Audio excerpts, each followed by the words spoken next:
बंदी छोड़ सतगुरु रामपाल जी परमेश्वर जी की जय हो।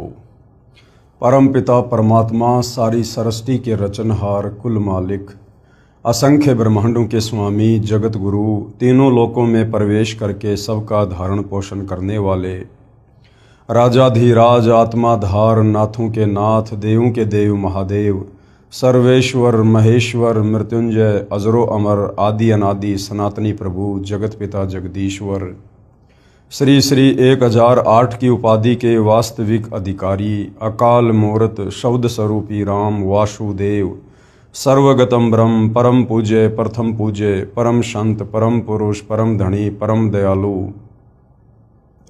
सत्य कबीर हक्का कबीर अल्लाहु अकबर बाखबर अल्लाह ताला जगत के तारणहार जगत के मुक्तिदाता जगत के जगन्नाथ हारे के सहारे हिंदुओं के राम मुसलमानों के अल्लाह सिखों के वाहिगुरु ईसाइयों के मसीह दया के सागर दयानिधि करुणा के सागर करुणानिधि स्वयंभू परिभू संकट मोचन कष्ट हरण मंगल करण दुख भंजन अविगत कबीर निर्विकार निर्विषम परमात्मा अलय अलेख सतगुरु आदि अनादि सतगुरु असली मर्यादा पुरुषोत्तम असली राम असली कृष्ण असली घनश्याम असली मुरारी राजाओं के राजा महाराजाओं के महाराजा शहंशाहों के शहंशाह सम्राटों के सम्राट भगवानों के भगवान अल्लाहों के अल्लाह प्रभुओं के प्रभु मसीहाओं के मसीह सच्चे वाहिगुरु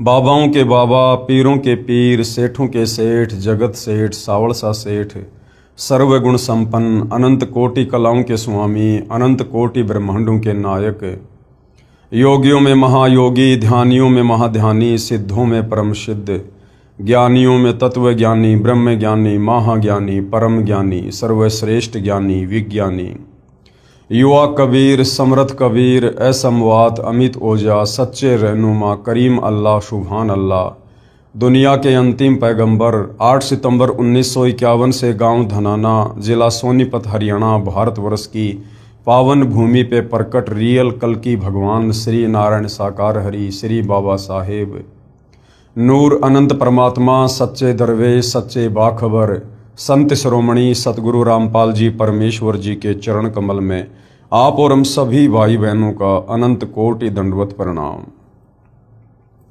सत्साई भाई और बहनों, बहुत बड़ी दया बहुत बड़ी मेहर पूज्य गुरुदेव भगवान की परमेश्वर रामपाल जी की जिनके शुभ आशीर्वाद से विशेष आशीर्वाद से उनके सत्संगों का संग्रह रूपी अमृत वचन रूपी पुस्तक ज्ञान गंगा के ऊपर वीडियो बनाने की श्रृंखला जारी है।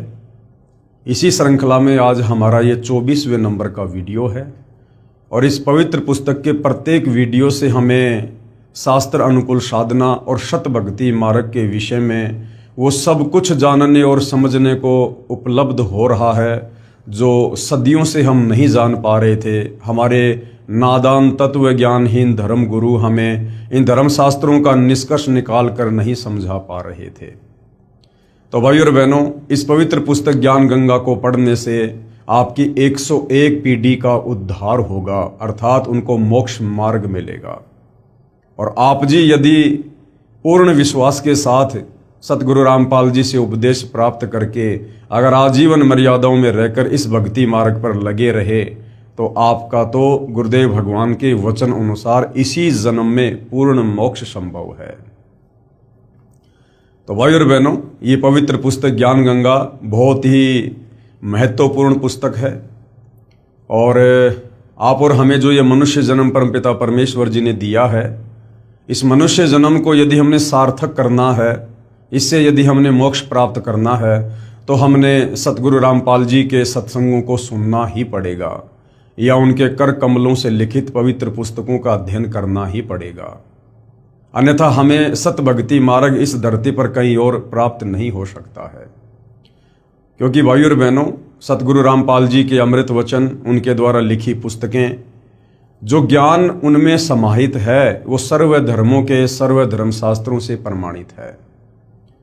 अर्थात इस मन को ना नुकर करने की कहीं कोई गुंजाइश नहीं रह जाएगी जिस समय आप सतगुरु रामपाल जी के ज्ञान को अच्छे से समझ लेंगे। तो भाई और बहनों, इस ज्ञान को अच्छे से समझने के लिए हमने सत्संग तो सुनने ही हैं, साथ में हमने सृष्टि रचना का ज्ञान भी बहुत आवश्यक है। सृष्टि रचना भक्ति मार्ग की मास्टर की है। सृष्टि रचना को समझे बिना हम अध्यात्म को नहीं समझ पाएंगे, सतगुरु रामपाल जी के द्वारा दिए गए अमृत ज्ञान को भी नहीं समा पाएंगे अपने हृदय में, और ना अपने दिलो दिमाग में हम इस अमृत ज्ञान को शत ज्ञान के रूप में बैठा पाएंगे। तो सृष्टि रचना का भक्ति मार्ग पर लगने से पहले समझना बहुत ही जरूरी है, और यह कंप्लीट शास्त्र प्रमाणित यथार्थ सृष्टि रचना आपको सिर्फ और सिर्फ सतगुरु रामपाल जी के पास मिलेगी। तो जब भी आप YouTube पर सतगुरु रामपाल जी के सत्संग सुनना शुरू करें तो सबसे पहले सृष्टि रचना को अवश्य सुनिएगा, या उनके द्वारा लिखित पुस्तकों में भी सृष्टि रचना का जिक्र अवश्य होता है। आप पहले सृष्टि रचना को समझें, उसके बाद फिर सतगुरु रामपाल जी के सत्संग आगे सुने, तब आप इस अध्यात्म को समझ पाएंगे। तो भाइयों और बहनों, आज इस पवित्र पुस्तक ज्ञान गंगा पर हमारा 24वें नंबर का वीडियो है। हमने अभी तक इस पवित्र पुस्तक से अध्यात्म के विषय में बहुत कुछ जाना है, समझा है। किस प्रकार से हम पहले सतलोक में रहा करते थे, सर्व सुख वहां पर हम कबीर परमेश्वर जी के आशीर्वाद से मुफ्त में भोगा करते थे। फिर कैसे हम इस ज्योति निरंजन यानी काल के ऊपर आसक्त हुए और पतिव्रता धर्म से नीचे गिरे, और कबीर परमेश्वर जी ने हम सभी आत्माओं को इस काल के साथ यहाँ 21 ब्रह्मांडों में भेज दिया, और यहाँ आकर हम केवल अपना कर्म दंड ही भोग रहे हैं। यानी सतलोक में हमने जो गलती की थी, हम यहाँ काल के 21 ब्रह्मांडों में राजा महाराजा बनकर, देवता बनकर, आम व्यक्ति बनकर, लक 84 में गधे कुत्ते शुअर बनकर, नरक में असहनीय पीड़ाओं का सामना करके, तपतशिला पर कष्ट सहन करके, जन्म और मृत्यु के चक्कर में असहनीय पीड़ाओं का सामना करते हुए हम केवल अपने कर्मों का दंड भोग रहे हैं। सतलोक में हमने जो गलती की थी, हम उसकी सजा काट रहे हैं। तो भाइयों और बहनों, अब वो समय आ गया है, यदि हम चाहें तो अपनी उस महानादानी के चलते जो सज़ा आज हम यहाँ पर भोग रहे हैं, हम इस सज़ा को कम करवा सकते हैं।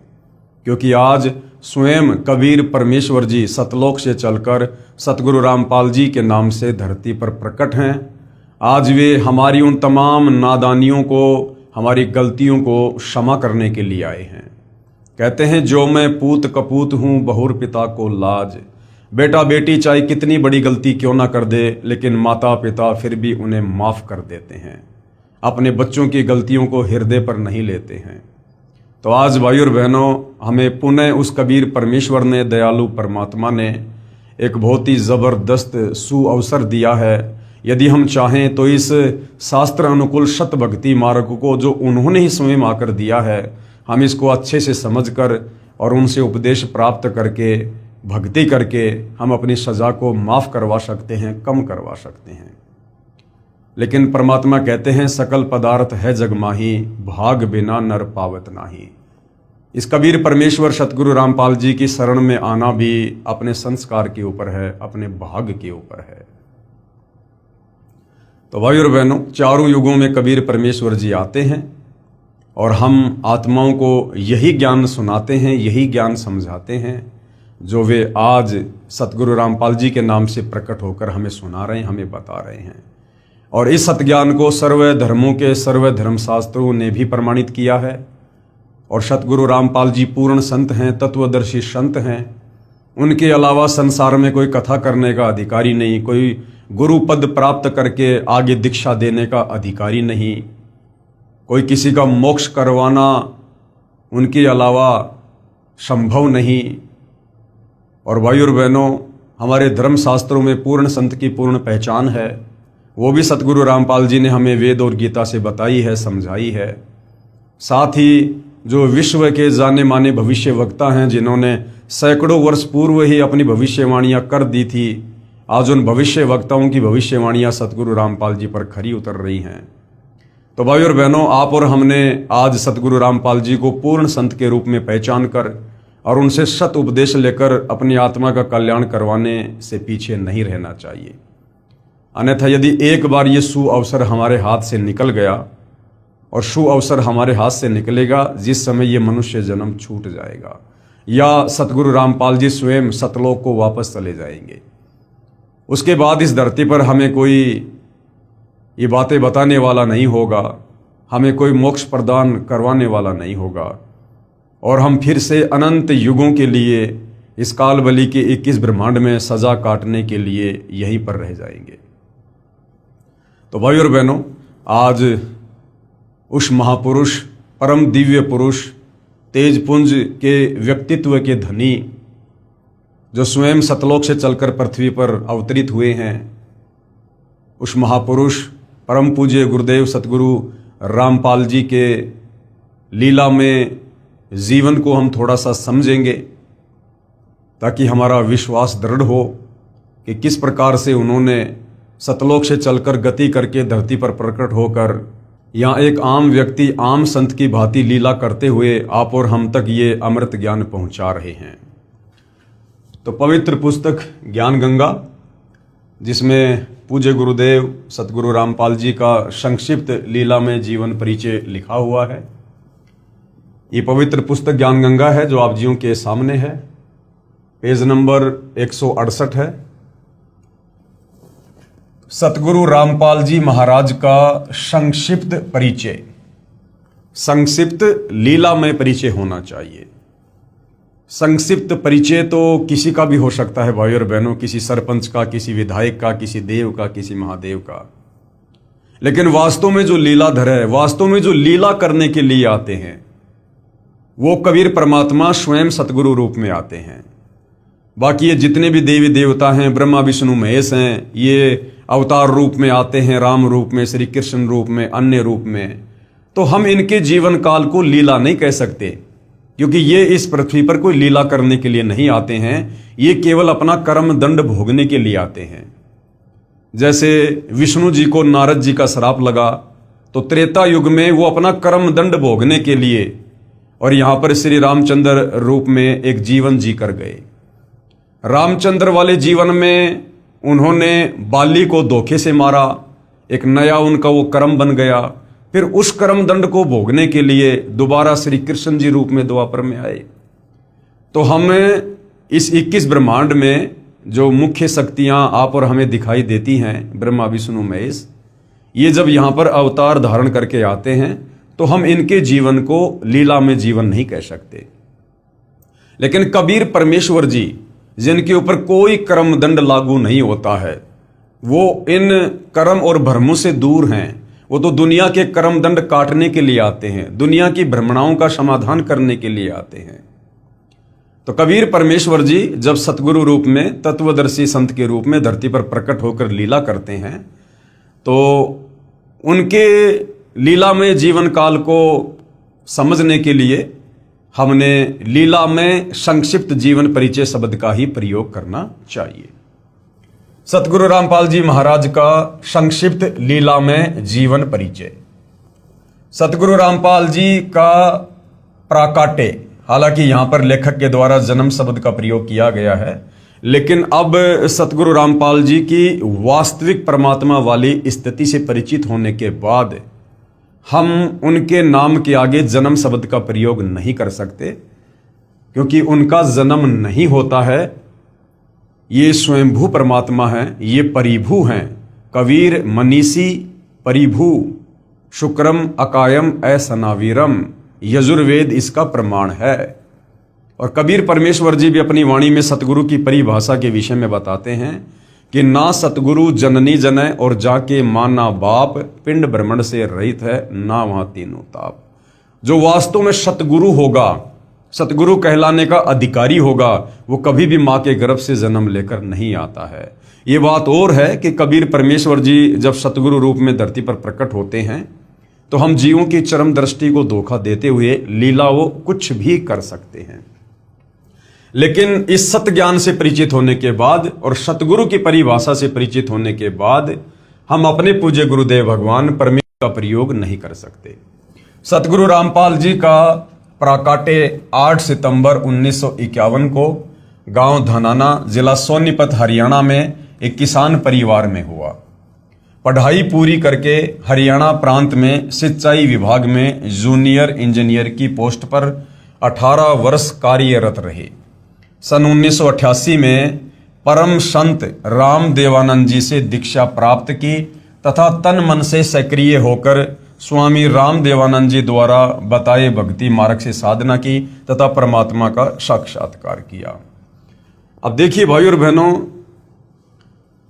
इस पुस्तक के जो लेखक हैं वो भगत हैं और इस पुस्तक में जो ज्ञान है वो सतगुरु रामपाल जी के सत्संगों का संग्रह है। लेकिन लेखक की एक अपनी सोच है, क्योंकि लेखक एक भगत है, परमात्मा नहीं है। तो लेखक ने जैसा सतगुरु रामपाल जी को जाना है, पहचाना है, उस हिसाब से लेखक यहां पर अपने विचार व्यक्त कर रहा है। तो लेखक में भिन्नता होती है।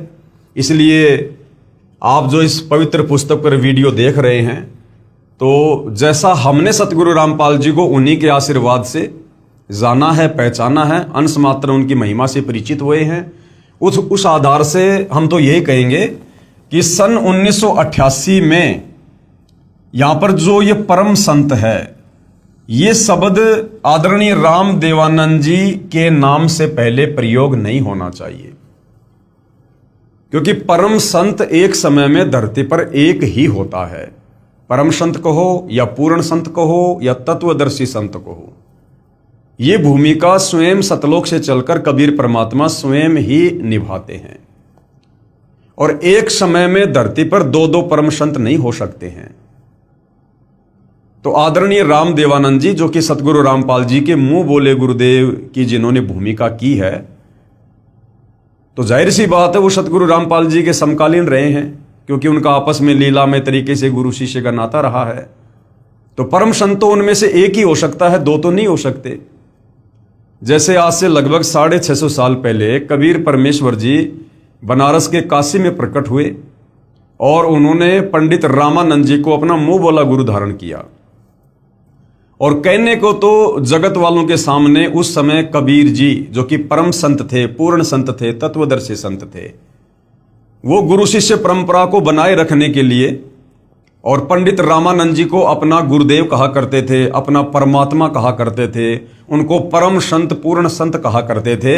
लेकिन लोग दिखावे में, दुनिया की नजरों में, असल में पंडित रामानंद जी के गुरु कबीर जी थे।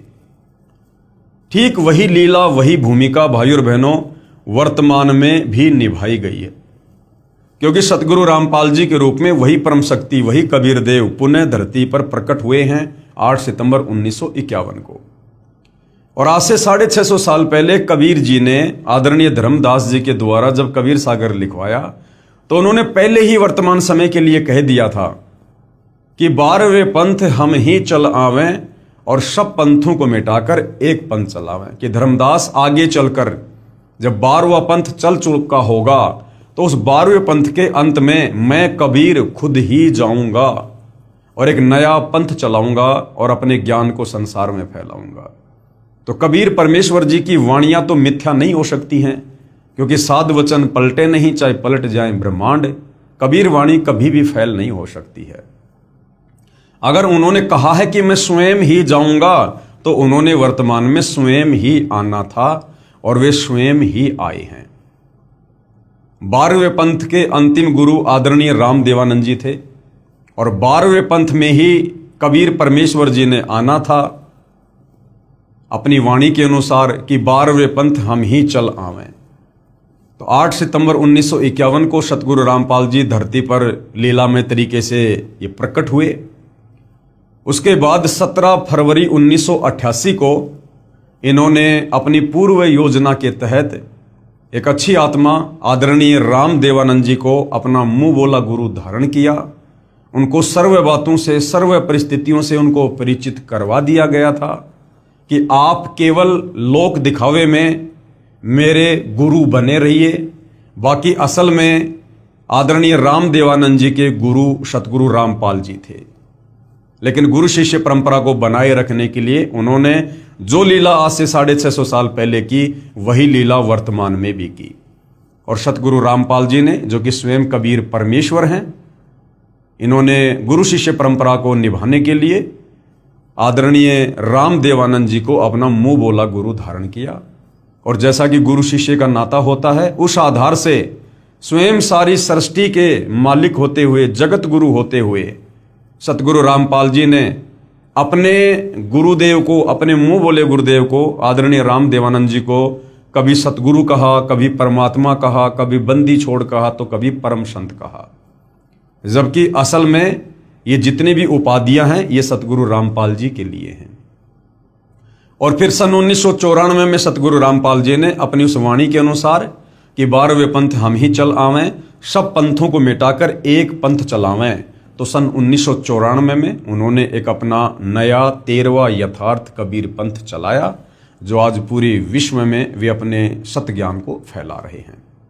तो यहां पर जो ये परम संत शब्द है, ये एक भगत की भूमिका में सतगुरु रामपाल जी ने अपने गुरुदेव को, अपने मुंह बोले गुरुदेव को, आप और हमें गुरु शिष्य के बीच का जो रिश्ता है, जो मर्यादा है, जो श्रद्धा है, जो समर्पण भाव है, उसको समझाते हुए, स्वयं जगत गुरु होते हुए, परम संत होते हुए सतगुरु रामपाल जी ने अपने मुंह बोले गुरुदेव आदरणीय राम देवानंद जी के नाम से पहले परम संत का प्रयोग किया है। अन्यथा आदरणीय राम देवानंद जी परम संत नहीं थे, वो केवल एक संत थे, यानी एक भगत थे, बस इससे ज्यादा कुछ नहीं थे। क्योंकि परमेश्वर तो सृष्टि में एक ही है, बाकी सब यहां पर जीव हैं। सन 1988 में आदरणीय राम देवानंद जी से दीक्षा प्राप्त की, यानी लोक दिखावे में दीक्षा प्राप्त की, तथा तन मन से सक्रिय होकर आदरणीय राम देवानंद जी द्वारा बताए भक्ति मार्ग से साधना की। अब यहां पर राम देवानंद जी के नाम से पहले स्वामी शब्द है। अब भाई और बहनों, वर्तमान का समय ये कलयुग की बिचली पीढ़ी है। आप और हमने बोलते समय, लिखते समय, पढ़ते समय, पढ़ाते समय हमने एक एक शब्द पर बहुत ज्यादा ध्यान देना होगा। यदि हम जरा भी इस पतिव्रता पद से नीचे गिर गए तो भाई और बहनों, आप हमारी बनी बनाई बात बिगड़ जाएगी। तो वर्तमान में हमारे लिए हमारे स्वामी, हमारे दाता, हमारे भगवान, हमारे पिता, हमारे गुरु जो भी हैं, ये सतगुरु रामपाल जी हैं। हम अन्य किसी जीव के नाम से पहले या बाद में ये दाता, स्वामी, परम संत, जगत गुरु, हम इस प्रकार के शब्दों का प्रयोग नहीं कर सकते हैं। सतगुरु रामपाल जी ने तो एक अच्छे और नेक शिष्य की लीलामय तरीके से भूमिका करते हुए इस प्रकार के शब्दों का प्रयोग अपने मुंह बोले गुरुदेव के लिए किया है, ताकि हम गुरु शिष्य के बीच के रिश्ते को समझें और हम भी अपने पूज्य गुरुदेव सतगुरु रामपाल जी को इसी प्रकार से उपमा दें।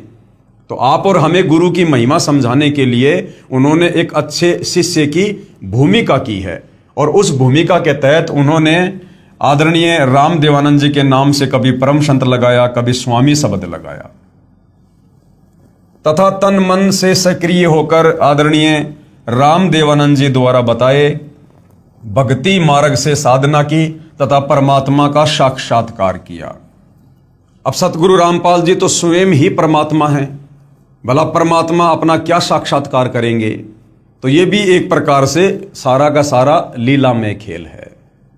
सतगुरु रामपाल जी को कोई परमेश्वर का साक्षात करने की आवश्यकता नहीं है, क्योंकि ये स्वयं ही परमात्मा है। लेकिन इस प्रकार के शब्दों का प्रयोग क्यों किया जाता है भाई और बहनों?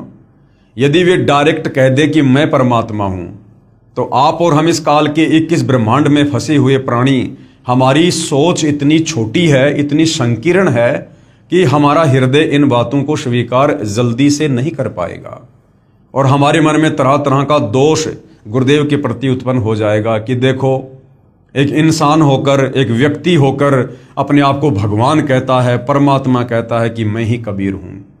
और गुरु के प्रति यदि इतना भी मन में दोष आ गया तो फिर हम मोक्ष प्राप्त नहीं कर सकते, हमारी भक्ति कमाई नष्ट हो जाती है। तो स्वयं कबीर परमेश्वर होते हुए भी उन्होंने बहुत सारी लीलाएं एक आम व्यक्ति की भांति करनी पड़ती है आप और हमें इस अध्यात्म को समझाने के लिए। और जब हम उनके आशीर्वाद से, उनकी क्षणिक लीलाओं से परिचित हो जाते हैं, उसके बाद फिर हम स्वयं ही डिसीजन लेने में सक्षम हो जाएंगे कि वास्तव में पूज्य गुरुदेव भगवान क्या परम शक्ति है। सतगुरु रामपाल जी को नाम दीक्षा 17 फरवरी 1988 को फाल्गुन महीने की अमावस्या को रात्रि में प्राप्त हुई, जो कि नास्त्रदमस जी की भविष्यवाणी में लिखा हुआ है। उस समय सतगुरु रामपाल जी महाराज की आयु, हम यहां पर आयु शब्द का डायरेक्ट प्रयोग सतगुरु रामपाल जी के लिए नहीं कर सकते हैं, क्योंकि सतगुरु रामपाल जी स्वयं कबीर भगवान हैं और कबीर भगवान की कोई आयु नहीं होती है। तो हम यहां पर यह शब्द यूज करेंगे, लीला में आयु। उस समय सतगुरु रामपाल जी महाराज की लीला में आयु 37 वर्ष थी और उपदेश दिवस यानी दीक्षा दिवस को संत मत में उपदेशी भगत का आध्यात्मिक जन्मदिन माना जाता है। यानी वास्तव में हमारा जो असली जन्म है वो उस दिन होता है जिस दिन हमें परम संत से नाम उपदेश प्राप्त होता है, क्योंकि उसी दिन से हम इस मनुष्य जीवन को, जिस विशेष मकसद के लिए हमें ये प्राप्त होता है, हम इस मनुष्य जीवन से वो काम शुरू करते हैं, यानी भक्ति, मोक्ष प्राप्ति के मार्ग पर चलना। कब? जिस दिन हमें परम संत से ये जो है तत्व ज्ञान उपदेश प्राप्त होता है। तो भगत का वास्तव में जो जन्म होता है वो उस दिन होता है जिस दिन उसे परम संत से नाम दीक्षा प्राप्त होती है। उपरोक्त विवरण श्री नास्त्रदमस जी की उस भविष्यवाणी से पूर्ण मेल खाता है जो पेज संख्या 44-45 पर लिखी है। जिस समय उस तत्व दृष्टा सायरन यानी धार्मिक नेता का आध्यात्मिक जन्म होगा, उस दिन अंधेरी अमावस्या होगी। उस समय उस विश्व नेता की आयु 16, 20, 25 वर्ष नहीं होगी। वह तरुण नहीं होगा, बल्कि वह प्रौढ़ होगा, यानी ना बूढ़ा होगा ना जवान होगा। और वह 50 और 60 वर्ष के बीच की उम्र में संसार में प्रसिद्ध होगा। वह सन 2006 होगा। तो नास्त्रदमस जी की भविष्यवाणी के अनुसार एक एक शब्द सतगुरु रामपाल जी के लीला में जीवन के ऊपर खरे उतर रहे हैं। सन 1993 में आदरणीय राम देवानंद जी महाराज ने आपको यानी सतगुरु रामपाल जी को सत्संग करने की आज्ञा दी। भाई आज्ञा तो परमात्मा देते हैं सत्संग करने की, सेवा करने की। तो यहां पर हम सीधे शब्दों में यह नहीं कह सकते कि आदरणीय राम देवानंद जी ने सतगुरु रामपाल जी को सत्संग करने की आज्ञा दी। सारी सृष्टि के मालिक को, जगत गुरु को कौन आज्ञा दे सकता है? ये आते हैं स्वयं सतलोक से चलकर हमें आज्ञा देने के लिए। तो लीलामय तरीके से आप जी को सत्संग करने की आज्ञा दी, आप जी के ही आदेश अनुसार। तथा सन 1994 में नामदान करने की लीलामय तरीके से आज्ञा प्रदान की। भक्ति मार्ग में लीन होने के कारण, अब भाई और बहनों हम ये नहीं कह सकते परमात्मा के लिए कि भक्ति मार्ग में लीन होने के कारण। भक्ति मार्ग में तो भगत ने लीन होना चाहिए। परमेश्वर तो भक्ति दान करने के लिए आते हैं। तो यहां पर यह लिखना चाहिए कि संसार को सत भक्ति मार्ग देने में लीन होने के कारण जेई की पोस्ट से त्याग पत्र दे दिया। यानी सतगुरु रामपाल जी ने, जैसा कि इस काल के लोग की व्यवस्था है, कोई नौकरी करता है, कोई मजदूरी करता है, उस आधार से इन्होंने भूमिका करते हुए और जूनियर इंजीनियर की छोटी सी नौकरी भी अपने भरण पोषण के लिए जो है वो करके दिखाई। जेई की पोस्ट से त्यागपत्र दे दिया, जो हरियाणा सरकार द्वारा 16/5 सन 2000 को पत्र नंबर 3492-3500 डेट 16/5/2000 के तहत स्वीकृत है। सन 1994 से 1998 तक सतगुरु रामपाल जी महाराज ने घर घर, गांव गांव, नगर नगर में जाकर सत्संग किया। आदरणीय गरीबदास जी के सदग्रंथ साहिब को आधार बनाकर, यानी 5वें वेद सूक्ष्म वेद को उन्होंने गांव गांव जाकर, नगर नगर जाकर समझाया। बहुत संख्या में अनुयायी हो गए, साथ साथ ज्ञानहीन संतों का विरोध भी बढ़ता गया। सन 1999 में गांव करोथा, जिला रोहतक, हरियाणा में सतलोक आश्रम करोथा की स्थापना की तथा 1 जून 1999 से 7 जून 1999 तक परमेश्वर कबीर जी के प्रकट दिवस पर 7 दिवसीय विशाल सत्संग का आयोजन करके आश्रम का प्रारंभ किया। तथा महीने की प्रत्येक पूर्णिमा को 3 दिन का सत्संग प्रारंभ किया। दूर दूर से श्रद्धालु सत्संग सुनने आने लगे तथा तत्व ज्ञान को समझकर बहुत संख्या में अनुयायी यानी भगत बनने लगे। चंद दिनों में सतगुरु रामपाल जी महाराज जी के भक्तों की संख्या लाखों में पहुंच गई। जिन ज्ञानहीन संतों व ऋषियों के अनुयायी सतगुरु रामपाल जी के पास आने लगे तथा अनुयायी बनने लगे, फिर उन अज्ञानी आचार्यों तथा संतों से प्रश्न करने लगे कि आप सारा ज्ञान अपने सदग्रंथों के विपरीत बता रहे हैं। क्योंकि सतगुरु रामपाल जी के सत्संगों का आधार हमारे धर्म ग्रंथ हैं, धर्मशास्त्र हैं।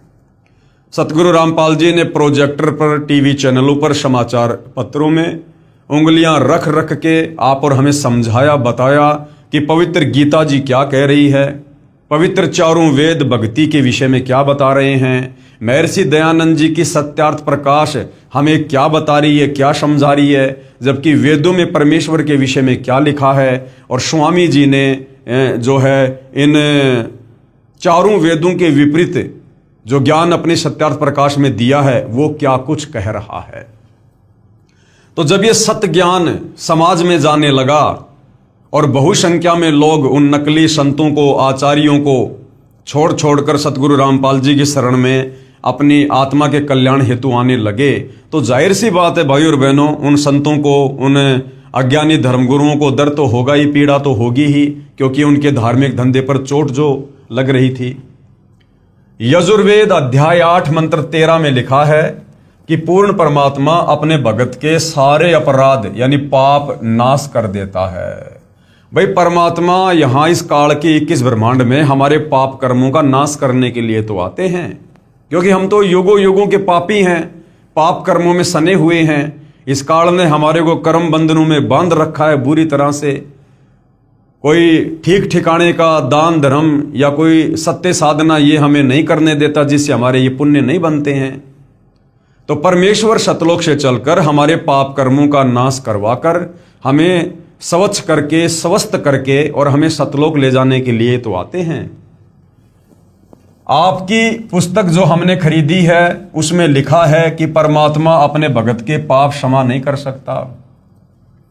यानी जो विशेषकर आर्य समाज से जुड़े लोग थे, जो महर्षि दयानंद जी के प्रवचनों से, उनकी पुस्तकों से काफी प्रभावित थे और सत्यार्थ प्रकाश को जब वो पढ़ा करते थे, तो सत्यार्थ प्रकाश में दयानंद जी ने लिखा है कि परमात्मा अपने भगत के, भक्ति करने वाले साधक के पाप कर्मों का नाश नहीं करता है। और जब सतगुरु रामपाल जी ने यजुर्वेद अध्याय 8 मंत्र 13 में लिखा हुआ बताया कि देखो भाई, हमारे वेद तो कह रहे हैं कि परमात्मा सतलोक से चलकर भक्ति करने वाले भगत के पाप कर्मों का नाश कर देता है, तो फिर आर्य समाज से जुड़े वो लोग वापस अपने घर जाकर और हमारे पवित्र वेदों का हवाला देकर अपने आचार्यों से, धर्म गुरुओं से सवाल जवाब करने लगे कि भाई आप तो कहते हो कि श्री दयानंद जी की जो सत्यार्थ प्रकाश है वो वेदों पर आधारित है, जबकि हमारे वेद क्या कह रहे हैं और सत्यार्थ प्रकाश वेदों के विरुद्ध व्याख्या दे रही है। तो इस प्रकार से विरोधाभास बढ़ता गया। आपकी पुस्तक जो हमने खरीदी है यानी सत्यार्थ प्रकाश, उसमें लिखा है कि परमात्मा अपने भगत के पाप क्षमा नहीं कर सकता। आपकी पुस्तक सत्यार्थ प्रकाश समोल्लास 7 में लिखा है कि सूर्य पर पृथ्वी की तरह मनुष्य तथा अन्य प्राणी निवास करते हैं। इसी प्रकार पृथ्वी की तरह सर्व वहां पर पदार्थ हैं, बाग बगीचे हैं, नदी हैं, झरने हैं, आदि आदि। क्या यह संभव है? पवित्र यजुर्वेद अध्याय 5 मंत्र 1 में लिखा है कि परमात्मा सहशरीर है। अग्ने तनु असी विष्णवे तवा सोमस्य तनुरसी। इस मंत्र में 2 बार गवाही दी है कि परमेश्वर यानी परमात्मा सहशरीर है, साकार है। उस अमर पुरुष परमात्मा का सर्व के पालन करने के लिए शरीर है। अर्थात परमात्मा जब अपने भक्तों को तत्व ज्ञान समझाने के लिए कुछ समय अतिथि रूप में इस संसार में आता है, तो अपने वास्तविक तेजोमय शरीर पर हल्के तेज पुंज का शरीर ओढ़ कर आता है। क्योंकि सतलोक में कबीर परमेश्वर के शरीर का इतना नूर है, इतना तेज है कि उनके शरीर के एक बाल में करोड़ सूर्य, करोड़ चंद्रमा, इससे भी ज्यादा रोशनी है।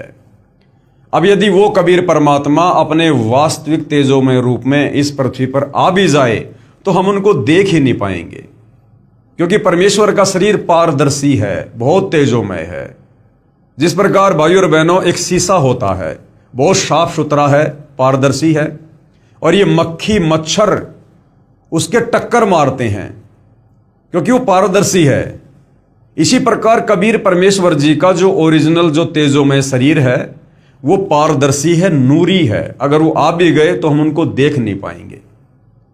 उसको वही साधक देख सकता है जिसकी दिव्य दृष्टि खुल जाती है, जिसको कबीर परमेश्वर जी दिव्य दृष्टि प्रदान कर देते हैं। अब जैसे भाइयों और बहनों, यहां पर भूत भी हैं, प्रेत भी हैं, पिशाच भी हैं, घूमते रहते हैं, अपनी योनि भोग रहे हैं, लेकिन वो सूक्ष्म शरीर में होते हैं, और सूक्ष्म शरीर में होने के चलते हम उनको अपनी इस चरम दृष्टि से देख नहीं सकते। हमारे आसपास बहुसंख्या में भूत पिशाच घूमते रहते हैं दिन रात, लेकिन हम अपनी चरम दृष्टि से उनके सूक्ष्म शरीर को देख नहीं सकते हैं। तो सोचिए, जब हम एक भूत पिशाच के शरीर को नहीं देख सकते तो कबीर परमेश्वर जी के शरीर की हम क्या व्याख्या करें? वे तो नूरी हैं, तेजोमय हैं। तो इस प्रकार से वेदों में लिखा है कि कबीर परमेश्वर का जो शरीर है वो मानव सदृश है, वो साकार हैं, दिखाई देते हैं, लेकिन वो भक्ति विधि अलग है, जिस भक्ति विधि से हम उनको देख सकते हैं, हम उनके दर्शन कर सकते हैं। और महर्षि दयानंद जी ने अपनी सत्यार्थ प्रकाश में लिखा है कि परमात्मा निराकार है, परमात्मा का साक्षात्कार नहीं किया जा सकता।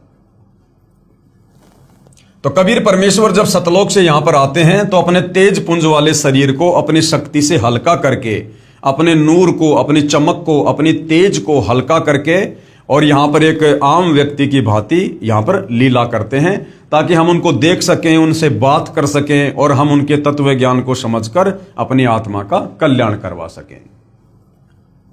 भक्तों को तत्व ज्ञान समझाने के लिए कुछ समय अतिथि रूप में इस संसार में आता है, तो अपने वास्तविक तेजों में शरीर पर हल्के तेज पुंज का शरीर ओढ़ कर आता है। इसलिए उपरोक्त मंत्र में 2 बार प्रमाण दिया है। इस तरह के तर्क से निरुत्तर होकर अपने अज्ञान का पर्दाफाश होने के डर से उन अज्ञानी संतों, महंतों व आचार्यों ने सतलोक आश्रम करोथा के आसपास के गांवों में सतगुरु रामपाल जी महाराज को बदनाम करने के लिए दुष्प्रचार करना प्रारंभ कर दिया तथा 12/7/2006 को सतगुरु रामपाल जी को जान से मारने तथा आश्रम को नष्ट करने के लिए आप तथा अपने अनुयायियों से सतलोक आश्रम पर आक्रमण करवाया। पुलिस ने रोकने की कोशिश की, जिस कारण से कुछ उपद्रवकारी चोटिल हो गए। सरकार ने सतलोक आश्रम को अपने अधीन कर लिया तथा सतगुरु रामपाल जी महाराज व कुछ अनुयायियों पर झूठा केस बनाकर जेल में डाल दिया। इस प्रकार 2006 में सतगुरु रामपाल जी महाराज विख्यात हुए। यानी नास्त्रदमस जी की भविष्यवाणी के अनुसार कि वो शायरन, वो धार्मिक नेता सन 2006 के आते आते वो जो है विख्यात होगा। तो बरवाला कांड जब हुआ था तो सतगुरु रामपाल जी विशेषकर हरियाणा और भारतवर्ष में जो है काफी जो है विख्यात हुए। भले ही अनजानों ने झूठे आरोप लगाकर संत को प्रसिद्ध किया, परंतु संत निर्दोष है। प्रिय पाठकों, नास्त्रदमस की भविष्यवाणी को पढ़कर सोचेंगे कि सतगुरु रामपाल जी को इतना बदनाम कर दिया है, कैसे संभव होगा कि विश्व को ज्ञान प्रचार करेगा। उनसे प्रार्थना है कि परमात्मा पल में परिस्थिति बदल सकता है। साहिब से सब होत है, बंदे से कुछ नहीं, वो राई से पर्वत करे और फिर पर्वत से राई। परमात्मा पल भर में कुछ भी कर सकते हैं। साहिब से सब होत है, बंदे से कुछ नहीं, वो राई से पर्वत करे, पर्वत से फिर राई। यानी परिस्थितियों को वो कैसे भी और किसी प्रकार से तब्दील कर सकते हैं, ये उनके सामर्थ्य में है। परमेश्वर कबीर जी अपने बच्चों के उद्धार के लिए शीघ्र ही समाज को तत्व ज्ञान द्वारा वास्तविकता से परिचित करवाएंगे, अर्थात अब करवा दिया है। पूरा विश्व सतगुरु रामपाल जी महाराज के ज्ञान का लोहा मानेगा। सतगुरु रामपाल जी महाराज सन 2003 से अखबारों व टीवी चैनलों के माध्यम से सत्य ज्ञान का प्रचार कर अन्य धर्मगुरुओं से कह रहे हैं कि आपका ज्ञान शास्त्र विरुद्ध, अर्थात आप भगत समाज को शास्त्र रहित पूजा करवा रहे हैं और दोषी बन रहे हैं। यदि मैं गलत कह रहा हूं तो इसका जवाब दो।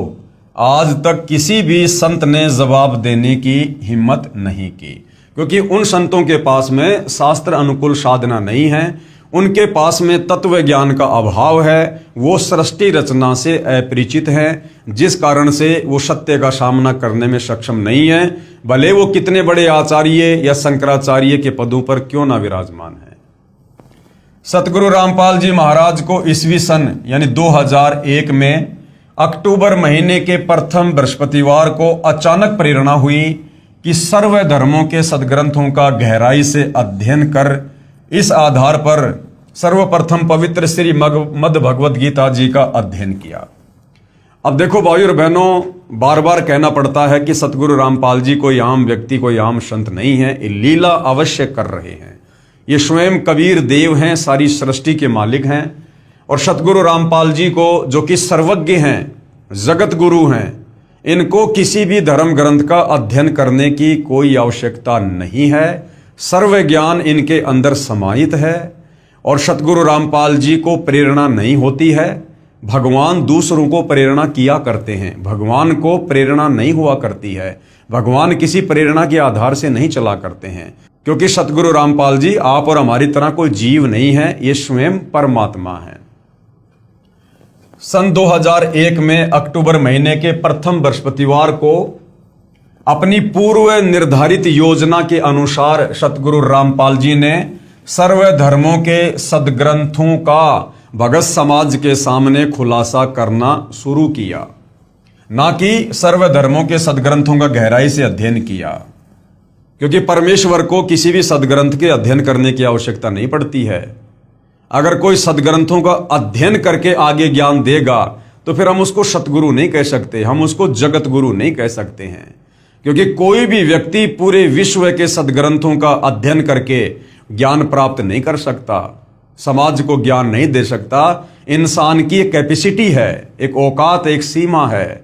जिस प्रकार एक कुएं का जल होता है और जिस प्रकार एक समुद्र का जल होता है, तो कुआं समझो एक जीव, एक व्यक्ति, वो व्यक्ति अपने जल से, जिस प्रकार वो कुआं अपने जल से कितने लोगों की आवश्यकता पूरी कर सकता है, और समुद्र का जल अथाह होता है, अथाह असीमित।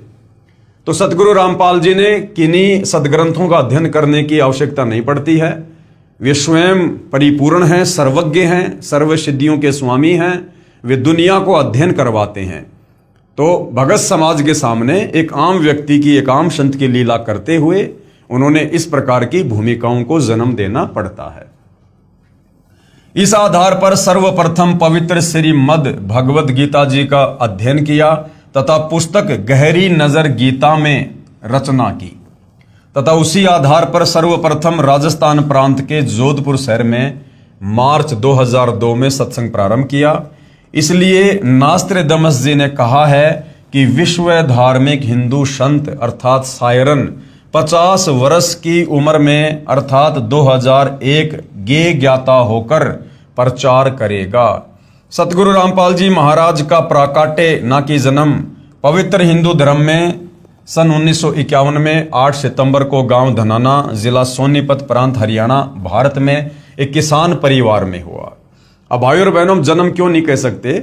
क्योंकि आदरणीय गरीबदास जी, जो लगभग 300 साल पहले गांव छुड़ानी, जिला झज्जर, हरियाणा में हुए हैं, वो कबीर परमेश्वर जी के सत्य ज्ञान से परिचित हुए। कबीर परमात्मा जी जिंदा बाबा के रूप में सतलोक से चलकर धरती पर प्रकट हुए, उनको अपना ज्ञान दिया, नाम दिया। फिर उसके बाद गरीबदास जी की आत्मा को शरीर से निकालकर सतलोक ले गए, उन्हें सर्व ब्रह्मांडों की रचना से परिचित करवाया, उनका ज्ञान योग खोला और वापस उन्हें उस शरीर में छोड़ा। उसके बाद आदरणीय गरीबदास जी ने कलम तोड़ महिमा अपने पूज्य गुरुदेव बंदी छोड़ कबीर साहिब जी की है। तो उनका जो ग्रंथ है आदरणीय गरीबदास जी का सदग्रंथ साहिब, उसमें से कुछ वाणियां निकालकर सतगुरु रामपाल जी ने हमें त्रिकाल संध्या के तहत दोपहर की आरती बना कर दी है, जिसको असुर निकंदन रमेणी कहते हैं।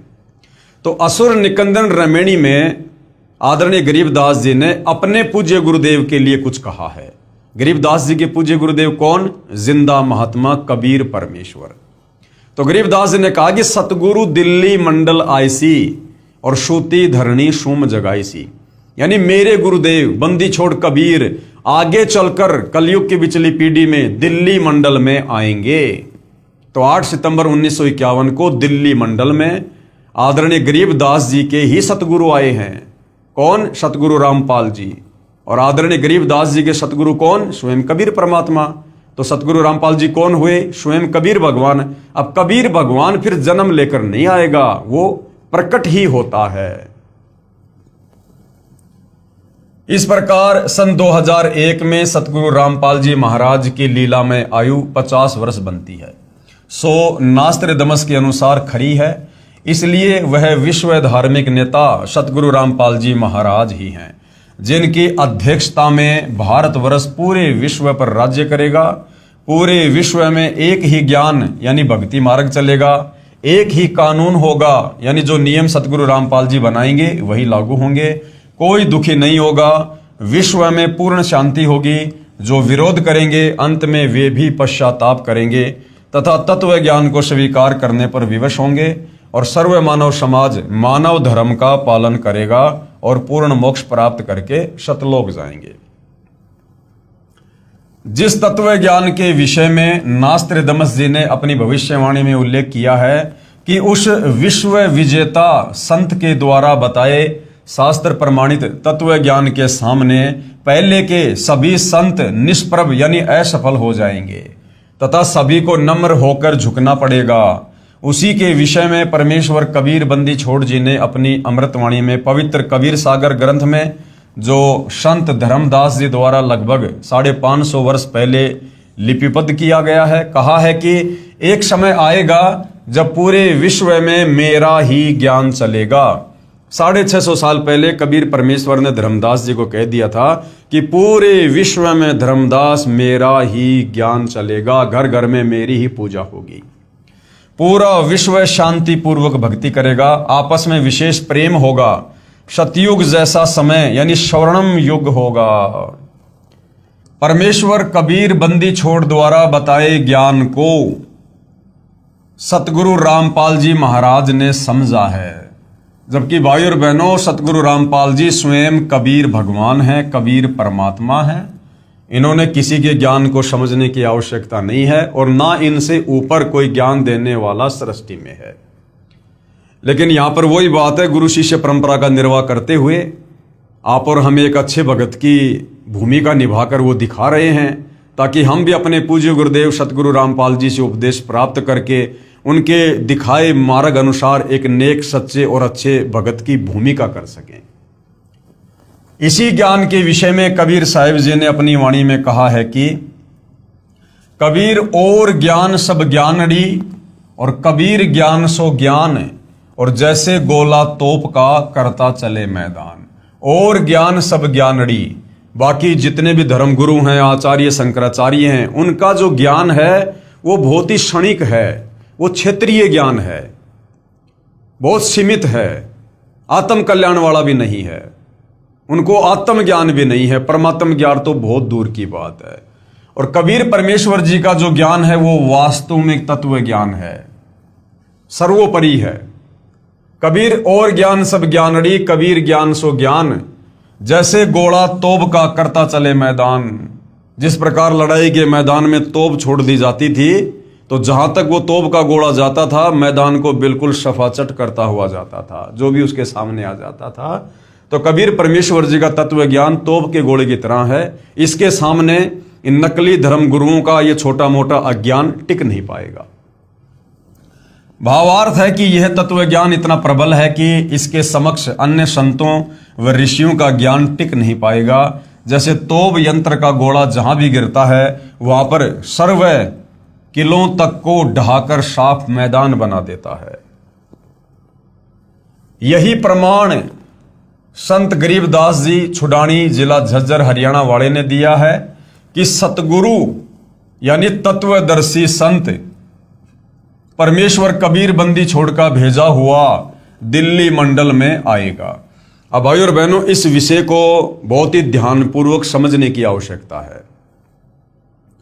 देखो, यदि हमने वर्तमान कलयुग की बिचली पीढ़ी में, इस भक्ति युग में, अगर अपने पूज्य गुरुदेव सतगुरु रामपाल जी को यदि हमने एक मात्र संत की परिभाषा में ले लिया, या किसी कबीर भगवान के द्वारा भेजा गया कोई अवतार मान लिया, या कबीर जी के द्वारा भेजा गया कोई संदेशवाहक, या उनका दास, या उनके दरबार का कोई नौकर, या सतलोक से भेजी गई कोई आत्मा यदि हमने मान लिया, तो हम भाई और बहनों इनकी शरण में आकर बहुत संघर्ष करके, बहुत भक्ति करके, दान पुण्य करके भी हम यहाँ से मुक्ति प्राप्त नहीं कर पाएंगे।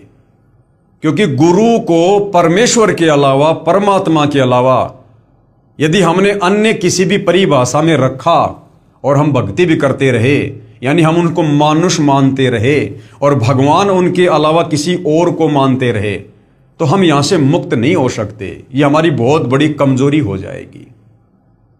हमने गुरु को जानना है, पहचानना है, उनसे प्रार्थना कर करके, उनके आगे दंडवत करके, रो रो के, ज्ञान योग की भीख मांग मांग के, तब परमेश्वर दया करेंगे। वो दया ही करने आते हैं, हमारे से अपनी पहचान ही करवाने आते हैं, यदि वास्तव में हम मोक्ष चाहते हैं तो यहां पर आपको दो तरह की बातें देखने को मिलेंगी और दोनों बातें हमने समझने की भी आवश्यकता है। यही प्रमाण सतगुरु गरीबदास जी छुडानी, जिला झज्जर, हरियाणा वाले ने दिया है कि सतगुरु यानी तत्वदर्शी संत, सतगुरु को उन्होंने कोष्टक में क्या लिखा है कि सतगुरु कौन होता है? सतगुरु होता है तत्वदर्शी संत। परमेश्वर कबीर बंदी छोड़कर भेजा हुआ दिल्ली मंडल में आएगा। जबकि गरीबदास जी ने ऐसा नहीं लिखा कि कबीर परमेश्वर जी का भेजा हुआ दिल्ली मंडल में आएगा, क्योंकि गरीबदास जी फिर आगे खुद ही सिद्ध कर देते हैं कि भैया वो तो खुद ही है जो भी कुछ है। तो गरीबदास जी की ये वाणी है जो असुर निकंदन रमेणी में है। गरीब सतगुरु दिल्ली मंडल आईसी और सूती धरणी सूम जगाईसी। आदरणीय गरीबदास जी ने साफ साफ लिखा है कि सतगुरु दिल्ली मंडल आईसी, कि मेरे सतगुरु जिंदा बाबा कबीर साहिब आगे चलकर दिल्ली मंडल में आएंगे। यहां पर यह नहीं लिखा कि मेरे सतगुरु कबीर जी सतलोक से किसी आत्मा को आगे चलकर सतगुरु रामपाल जी के रूप में 8 सितंबर 1951 को दिल्ली मंडल में भेजेंगे। गरीबदास जी ने जो क्लियर करना था, जो स्पष्ट करना था, वो कर दिया। सतगुरु दिल्ली मंडल आईसी। अब गरीबदास जी के सतगुरु हैं कबीर जी, और गरीबदास जी कह रहे हैं कि मेरे सतगुरु कबीर जी आगे चलकर दिल्ली मंडल में आएंगे। और दिल्ली मंडल में भाई और बहनों कौन आए हैं? सतगुरु रामपाल जी आए हैं। क्योंकि फिर वो क्या करेंगे? सूती धरणी सूम जगाईसी। सूती धरणी यानी जिस धरती ने भगत पैदा करने छोड़ दिए, जिस धरती पर कंजूस लोग पैदा हो चुके हैं दिल्ली मंडल में, सतगुरु आकर उनको भक्ति देकर, तत्व ज्ञान देकर जगाएगा, फिर से भक्ति पर लगाएगा, उनको दान धर्म जो है करना सिखाएगा, उनको दानी बनाएगा।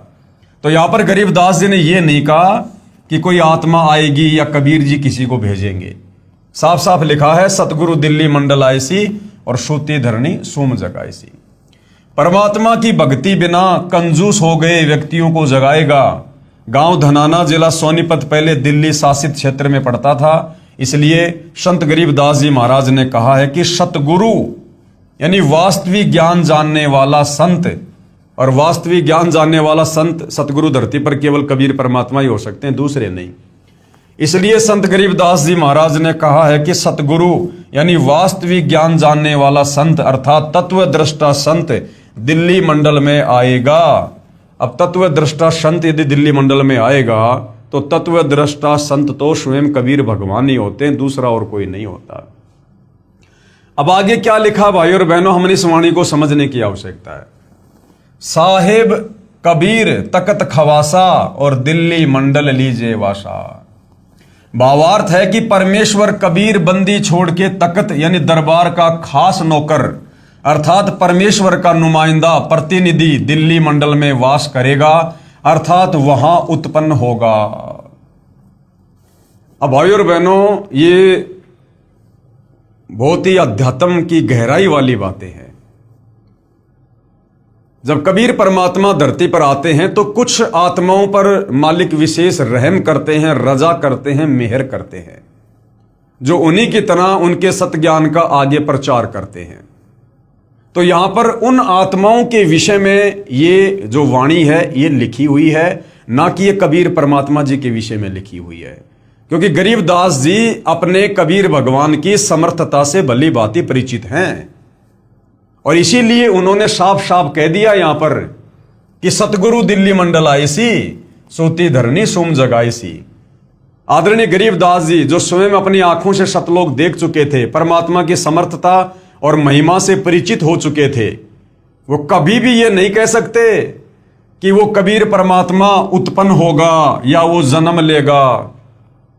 आदरणीय गरीबदास जी को भली भांति पता है सृष्टि रचना का कि सतलोक से परमात्मा किसी भी आत्मा को या अपने किसी भी नौकर को यहां धरती पर तत्व ज्ञान प्रचार के लिए नहीं भेजते हैं।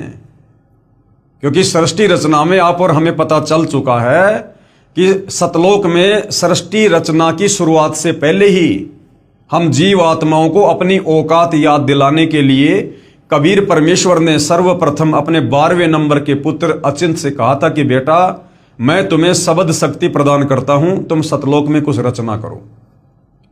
वो अचिंत परमात्मा से शब्द शक्ति प्राप्त करके, शक्ति प्राप्त करके वो सतलोक में सृष्टि की रचना भी नहीं कर पाया। तो सोचो भाई और बहनों, फिर अन्य आत्माओं की क्या औकात, क्या बिसात जो सतलोक से और इस काल लोक में युगों युगों से अज्ञानता की गहरी निंद्रा में सोई पड़ी आप और हम आत्माओं को जगाकर वापस सतलोक ले जाएंगे। तो भाई और बहनों, यहां पर दो बातें हैं। यहां पर कबीर परमेश्वर कुछ आत्माओं पर विशेष दया करते हैं, मेहर करते हैं, अपने अध्यात्म को समझाते हैं। और दूसरा फिर कबीर परमेश्वर ने इसी वाणी में आगे बोल रखा है कि सतगुरु दिल्ली मंडल आईसी, सूती धरनी सूम जगाईसी, और काग भूषण छत्तर के आगे गंधर्व करत चलत है रागे। तो काग भूषण जैसी जो पुण्यात्मा हैं वो भी जब सतगुरु दिल्ली मंडल में आते हैं तो उसके बाद परमेश्वर उस काग भूषण वाली आत्मा को भी जो है यहां पर उत्पन्न करते हैं और वो आत्मा फिर आगे चलकर सतगुरु के मिशन में सहयोगी बनती है। तो यहां पर आत्मा के लिए इस प्रकार के शब्दों का प्रयोग होता है, उत्पन्न होगा। और रही बात भाई और बहनों, क्योंकि महापुरुष ने कोई वाणी लिखी है तो बहुत सोच समझ के लिखी होती है। तो गरीबदास जी जो वाणी यहां पर लिख रहे हैं कि साहिब कबीर तकत खवासा और दिल्ली मंडल लीजे वासा, यानी सतगुरु परमेश्वर कबीर जी के दरबार का खास नौकर अर्थात परमेश्वर का नुमाइंदा प्रतिनिधि दिल्ली मंडल में वास करेगा, अर्थात वहां उत्पन्न होगा। तो भाई और बहनों, अपने खास नौकर की भूमिका भी कबीर परमात्मा खुद ही करते हैं। जैसे आप और हमें पता होगा, जब इब्राहिम सुल्तान के पास कबीर परमात्मा गए तो तीसरी बार जब वो गए तो बांदी का रूप बनाकर गए। तीसरा रूप उन्होंने बांदी का, बांदी यानी नौकर, खवास। वाणी आती है तीजा रूप खवास का धारा, तीजा रूप खवास का धारा, वहां फूलों सेज बिछाना, भाई शब्द शब्द बखाना। तीजा रूप खवास का धारा, खवास यानी नौकर। तो कबीर परमात्मा ने खुद ही बांदी का यानी खवास का, नौकर का रूप धारण किया इब्राहिम को ज्ञान समझाने के लिए। तो साहिब कबीर खवासा, तो अपने खवासा यानी नौकर की भूमिका भी परमात्मा खुद ही निभाते हैं। साहिब कबीर तकत खवासा, दिल्ली मंडल लीजे वासा। भावार्थ है कि परमेश्वर कबीर बंदी छोड़ के तकत यानी दरबार का खास नौकर अर्थात परमेश्वर का नुमाइंदा प्रतिनिधि दिल्ली मंडल में वास करेगा, अर्थात वहां उत्पन्न होगा। प्रथम अपने हिंदू बंधुओं को तत्व ज्ञान से परिचित करवाएगा।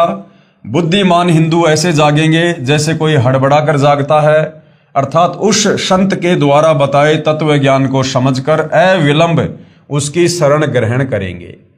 फिर पूरा विश्व उस तत्वदर्शी हिंदू संत के ज्ञान को स्वीकार करेगा। यह भविष्यवाणी श्री नास्त्रदमस जी ने भी की है। नास्त्रदमस जी ने यह भी लिखा है कि मुझे दुख इस बात का है कि उससे परिचित न होने के कारण मेरा सायरन तत्वद्रष्टा संत उपेक्षा का पात्र बनेगा। हे बुद्धिमान मानव उसकी उपेक्षा ना करो। नास्त्रदामस जी कह रहे हैं कि उस महान धार्मिक नेता तत्वदर्शी संत की उपेक्षा मत करना, उसकी निंदा मत करना, बुराई मत करना, उसी से आत्मा का कल्याण संभव है। और उस तत्वदर्शी संत को कितना सम्मान देना है, कितना आदर सत्कार देना है। नास्त्रदामस जी क्या कह रहे हैं, वह तो सिंहास नस्त करके, सिंहास नस्त यानी आसन पर बैठा कर, और आराध्य देव यानी इष्ट देव यानी अपना परमपिता परमात्मा मानकर, आराध्य देव यानी इष्ट देव रूप में मानने योग्य है। यानी उस तत्वदर्शी संत को अपना इष्ट, अपना कबीर भगवान, अपना परमेश्वर मानकर और उनको सिंहासन पर बैठाकर उनकी पूजा करनी चाहिए। पूजा, क्योंकि वो स्वयं कबीर भगवान ही होगा। कबीर परमेश्वर जी के अलावा इस संसार में दूसरा कोई भी प्राणी, वो चाहे ब्रह्मा विष्णु महेश है, चाहे दुर्गा है, चाहे काल है, चाहे अक्षर पुरुष है, वो पूजा के योग्य नहीं है। क्योंकि जीव कभी भी अपनी पूजा नहीं करवा सकता, और ना जीव की पूजा करने से हमारी आत्मा की मुक्ति होगी। ये भले मजबूरीवश अपने आप को यहां पर भगवान साबित करके बैठे हैं, ये देवी देवता काल अक्षर पुरुष, परंतु ये वास्तव में पूजा के योग्य नहीं है। तो उस तत्वदर्शी संत को अपना आराध्य, अपना इष्ट देव मानकर यानी अपना भगवान मानकर और सिंहास नस्त करके यानी सिंहासन पर बैठाकर उनकी पूजा करनी चाहिए, उनकी आरती उतारनी चाहिए। वह हिंदू धार्मिक संत सायरन आदि पुरुष यानी पूर्ण परमात्मा का अनुयायी जगत का तारणहार है। तो भाई सतगुरु रामपाल जी स्वयं ही पूर्ण परमात्मा है, ये किसी के अनुयायी नहीं है, ये तो यहां पर अनुयायी बनाने के लिए आए हैं। नास्त्रदामस जी भविष्य वक्ता ने पुस्तक पेज नंबर 41 और 42 पर 3 शब्द का उल्लेख किया है। कहा है कि वह विश्व विजेता तत्वदृष्टा संत क्रूर चंद्र अर्थात काल की दुखदायी भूमि से छुड़ाकर यानी 21 ब्रह्मांड से छुड़वाकर अपने आदि अनादि पूर्वजों के साथ यानी सतलोक में वारिस बनाएगा तथा मुक्ति दिलाएगा। यहां पर उपदेश मंत्र की ओर संकेत है कि वह सायरन केवल 3 शब्द ओम तत् सत्य ही मंत्र जाप देगा। एक विजयी ज्ञाता, ये जो 3 शब्द हैं ये नाम दीक्षा की ओर संकेत कर रहे हैं। इन 3 शब्दों के साथ मुक्ति का कोई अन्य शब्द ना चिपकाया जाए, यानी ओम तत् सत, इसके अलावा कोई चौथी बार में दीक्षा वगैरह अगर दे रहा है तो नास्त्रदामस जी साफ साफ मना कर रहे हैं कि 3 बार की दीक्षा के अलावा कोई चौथी बार की दीक्षा यदि दे रहा है तो उस तत्वदर्शी संत को वो मान्य नहीं होगा। यही प्रमाण पवित्र ऋग्वेद मंडल 10 सूक्त 90 मंत्र 16 में, सामवेद श्लोक संख्या 822 तथा श्रीमद् भगवद गीता अध्याय 17 श्लोक 23 में है कि पूर्ण संत क्यों कौन होता है? तत्वदर्शी संत। 3 मंत्र ओम तत् सत जिनमें तत् तथा सत सांकेतिक हैं देकर पूर्ण परमात्मा आदि पुरुष की भक्ति करवाकर जीव को काल जाल से मुक्त करवाता है। फिर वह साधक की भक्ति कमाई के बल से वहां चला जाता है जहां आदि सृष्टि के अच्छे प्राणी रहते हैं, यानी सतलोक में हमारे और भाई बंधु जहां पर रह रहे हैं, जहां से ये जीव अपने पूर्वजों को छोड़कर क्रूर चंद्र यानी काल प्रभु के साथ आकर इस दुखदायी लोक में फंसकर कष्ट पर कष्ट उठा रहा है। ये क्रूर चंद्र कौन है? ये काल है। हम इसके चक्कर में क्यों फंसे, कैसे फंसे, इसके लिए हम सृष्टि रचना में भली भांति पढ़ चुके हैं। नास्त्रदामस जी ने यह भी स्पष्ट किया है कि मध्यकाल अर्थात पिछली पीढ़ी हिंदू धर्म का आदर्श जीवन जिएंगे। सायरन यानी तत्वद्रष्टा संत अपने ज्ञान से दैवतीयमान उतंग ऊंचा स्वरूप अर्थात सर्वश्रेष्ठ शास्त्र अनुकूल भक्ति विधान फिर से बिना शर्त उजागर करवाएगा और मानवीय संस्कृति अर्थात मानव धर्म के लक्षण निर्धोक यानी निष्कपट भाव से संवारेगा। मध्या कालात हिंदू धर्माचे व हिंदूच्या आदर्शवत झालेल, यह मराठी भाषा में लिखा है। यह मराठी भाषा में पेज नंबर 42 पर लिखा है कि उपरोक्त भावार्थ है कि पिछली पीढ़ी का उद्धार सायरन करेगा, यानी पिछली पीढ़ी वाले आप और हम भक्तों का जो भक्ति पर लग जाएंगे, आजीवन मर्यादा में रहेंगे, उन भक्तों का उद्धार, उनका मोक्ष वो शायरन करेगा। ये उल्लेख पेज नंबर 42 की हिंदी लिखना रह गया था, इसलिए यहां लिख दिया है तथा स्पष्टीकरण भी दिया है। यही प्रमाण स्वयं पूर्ण परमात्मा कबीर जी ने कहा है कि धर्मदास तोहे लाख दुहाई, सार ज्ञान कहीं बार न जाई, सार नाम बाहर जो परही, बिचली पीढ़ी हंस नहीं तरही, सार ज्ञान तब तक छुपाई, जब तक द्वादश पंथ ना मिट जाई।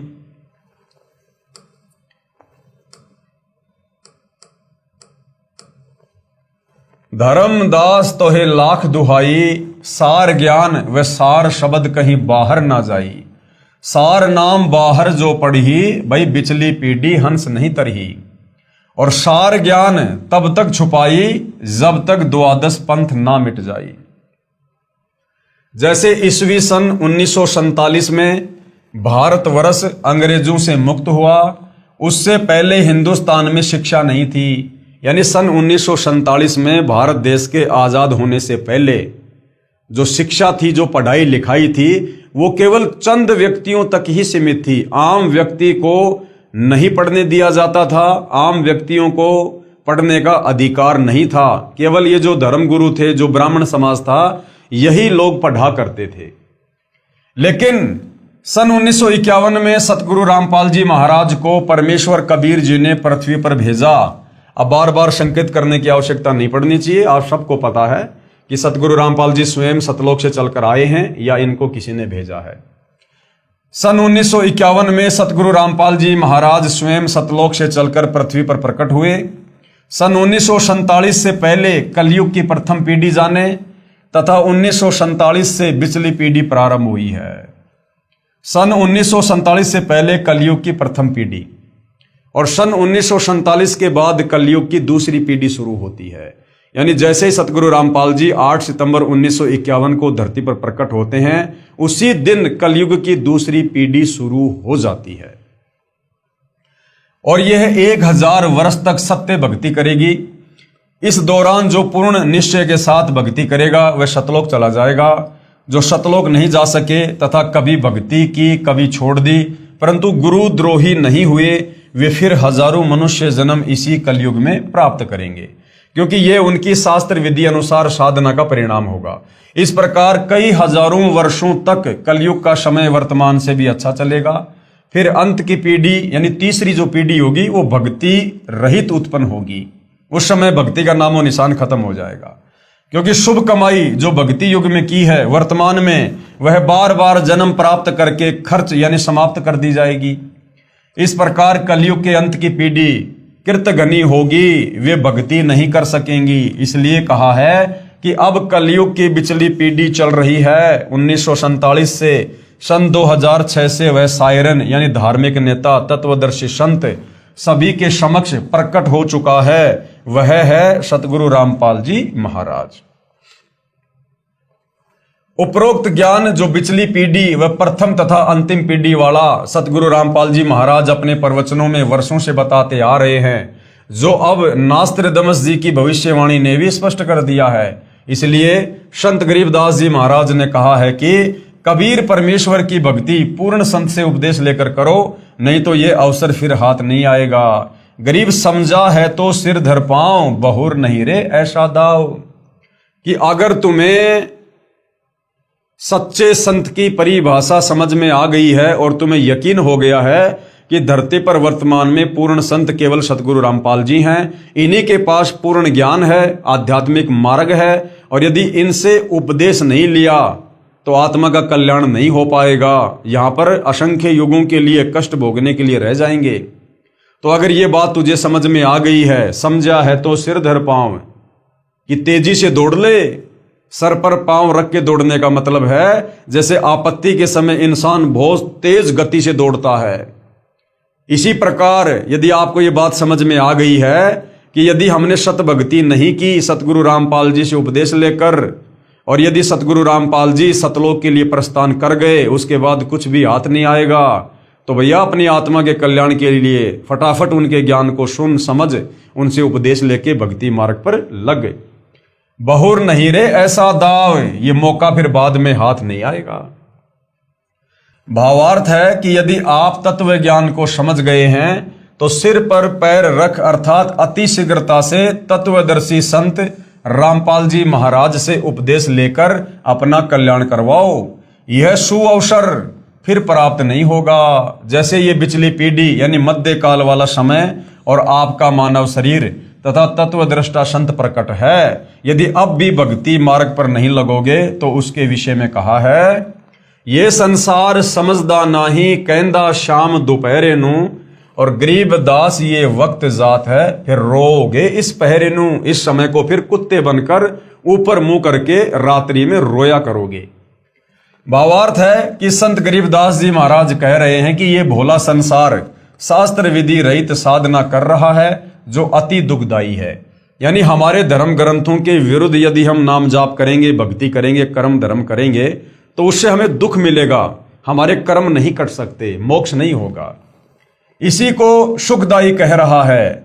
जैसे जून महीने दोपहर दिन के 12 बजे में धूप में खड़ा जल रहा है, उसी को सांझ बता रहा है, यानी ठंडा मौसम बता रहा है।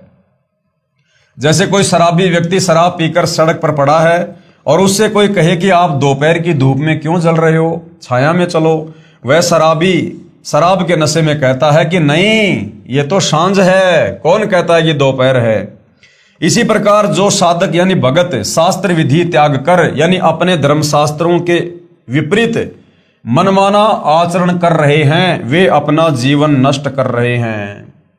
उसे त्यागना नहीं चाहते अपितु उसी को सर्वश्रेष्ठ मानकर काल के लोक की आग में जल रहे हैं। ये मंदिर मस्जिद चर्च गुरुद्वारे कावड़ लेके आना, पैदल यात्रा करना, मनमुखी भंडारे करना, पत्थरों की पूजा करना, लोग इन्हीं को सर्वश्रेष्ठ साधना मानकर जो लगे हुए हैं।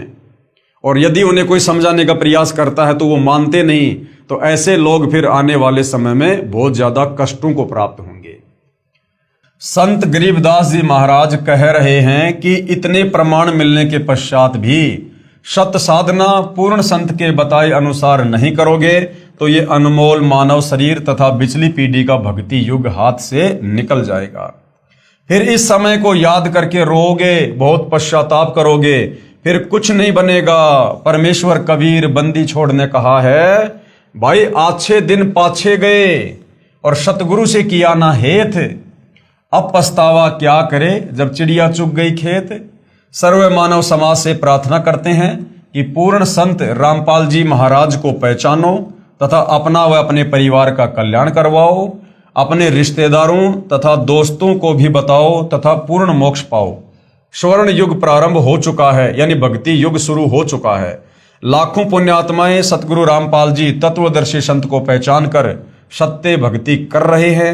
वे अति सुखी हो गए हैं, सर्व विकार छोड़कर निर्मल जीवन जी रहे हैं। कृपया आगे पढ़िए महाराष्ट्र के ज्योतिष शास्त्री का मराठी भाषा में नास्ट्रेडमस की भविष्यवाणियों का अनुवाद। अब भाई और बहनों, ये आपने अभी तक जो पढ़ा है, जो देखा है, ये पवित्र पुस्तक ज्ञान गंगा में एक भगत के द्वारा जैसा उन्होंने सतगुरु रामपाल जी के तत्व ज्ञान को जाना है, समझा है, और जैसा उन्होंने सतगुरु रामपाल जी को अपनी दृष्टि से पहचाना है, उस आधार से उन्होंने यहाँ पर उनके संक्षिप्त लीला में जीवन के विषय में हमें समझाने का प्रयास किया है।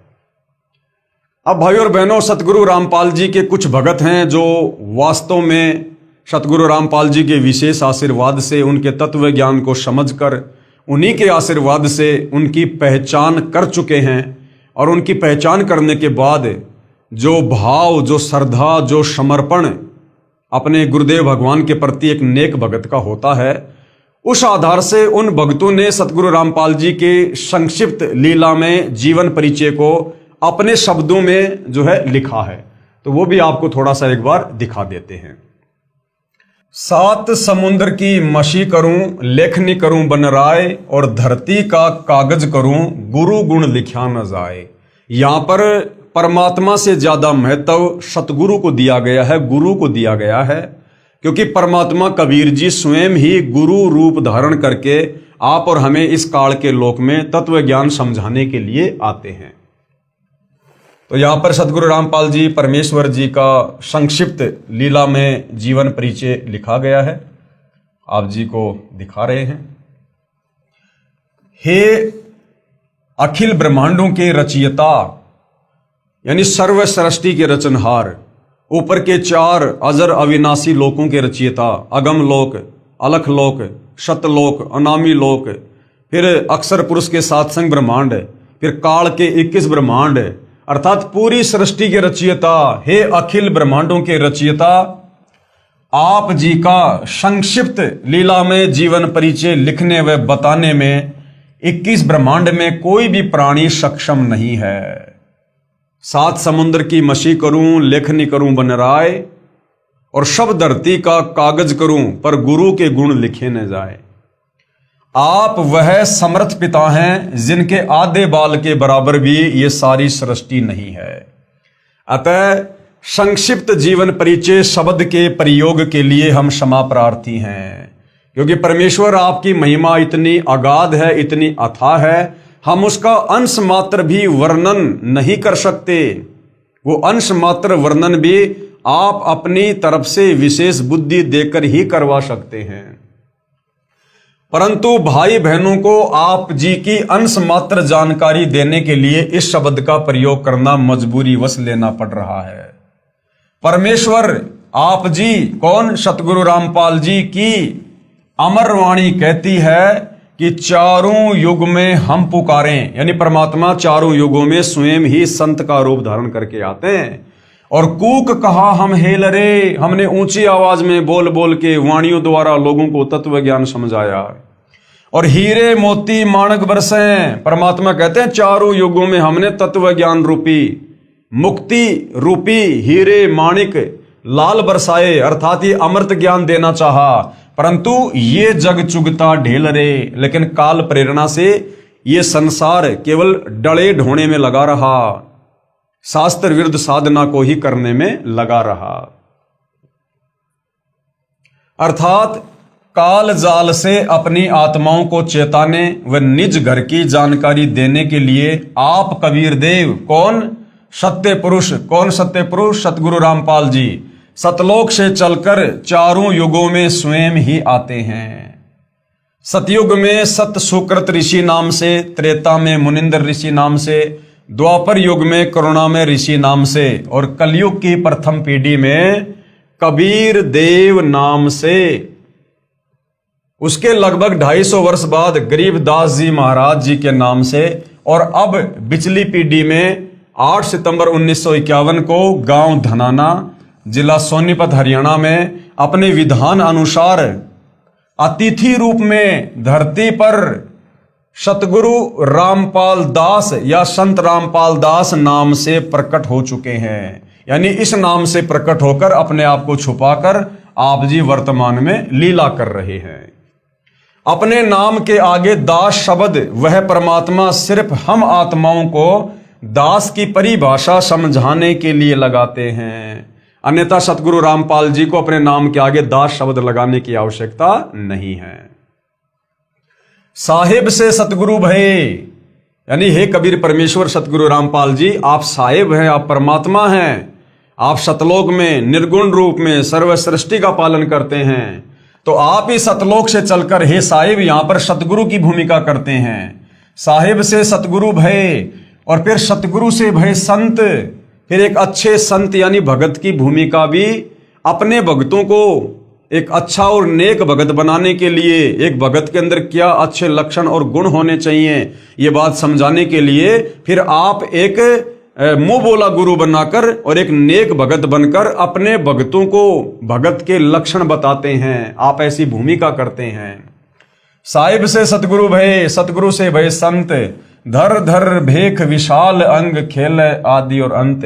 इस प्रकार की लीलाएं करते हुए आप जी हमें अध्यात्म को समझाते हैं।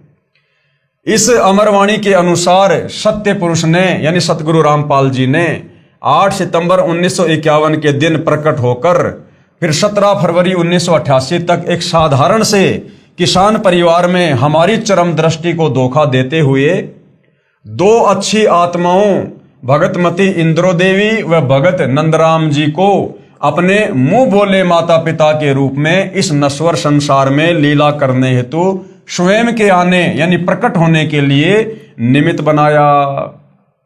ना सतगुरु जननी जने जाके माना बाप, पिंड ब्रह्मंड से रहित नामाती नु ताप। सतगुरु जब इस पृथ्वी पर प्रकट होते हैं तो किसी माँ के गर्भ से जन्म लेकर जेर में लिपटकर गंदगी में लिपटकर बाहर नहीं आते। जीव माँ के गर्भ में 9 महीने नरक कुंड भोगता है, यातना भोगता है अपने कर्म दंडों के तहत। कबीर परमात्मा किसी माँ के गर्भ में नरक नहीं भोगते।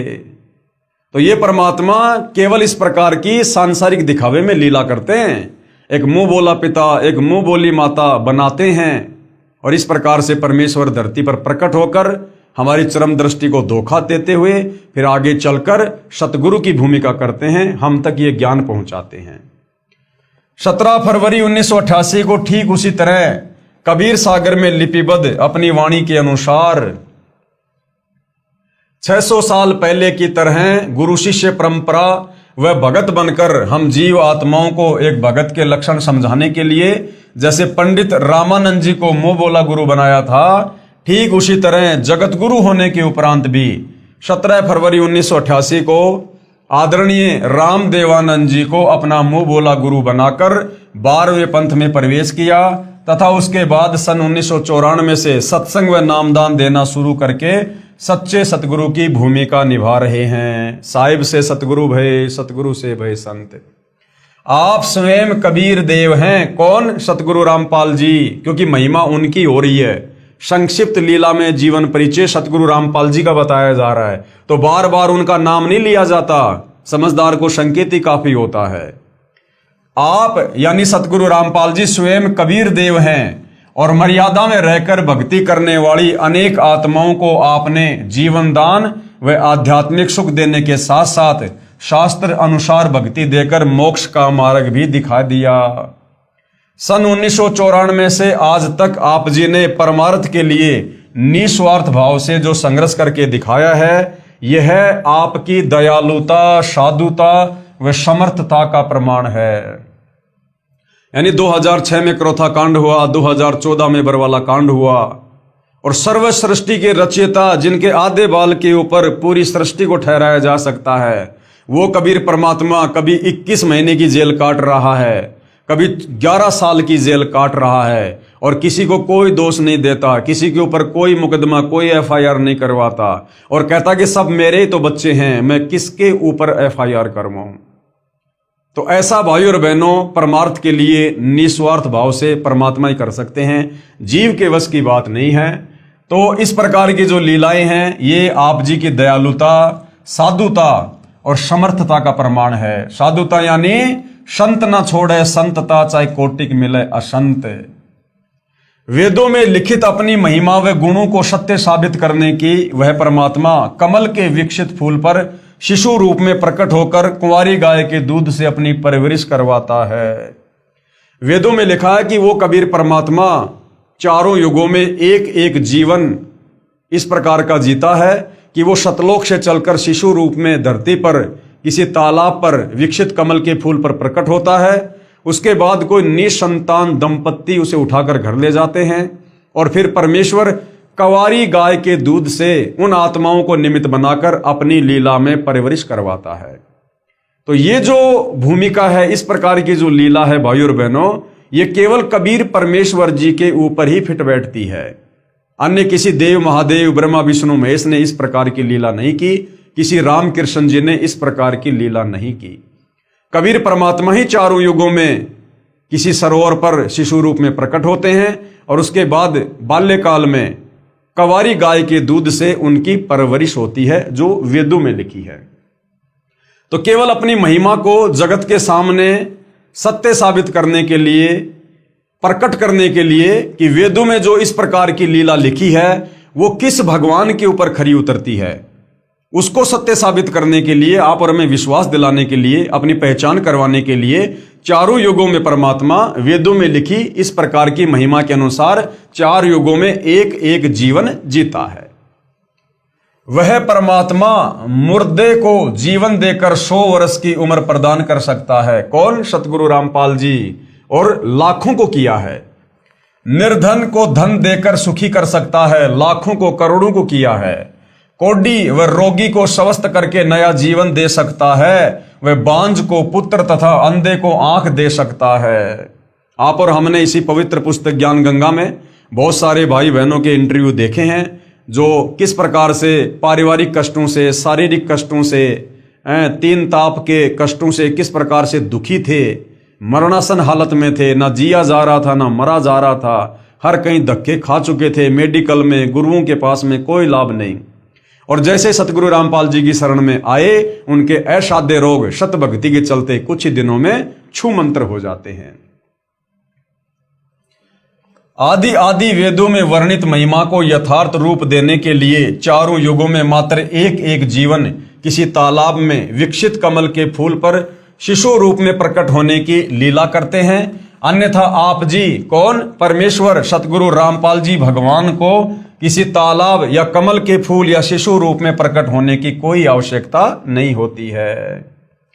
आप जी जब चाहें, यानी आप सतगुरु रामपाल जी भगवान इतने समर्थ हैं, आप जी जब चाहें, जहां चाहे, जिस रूप व अवस्था यानी उम्र में प्रकट होना चाहें हो सकते हैं। जैसे नानक जी को बेई नदी पर व धर्मदास जी को मथुरा में जिंदा महात्मा के रूप में प्रकट होकर ज्ञान समझाया।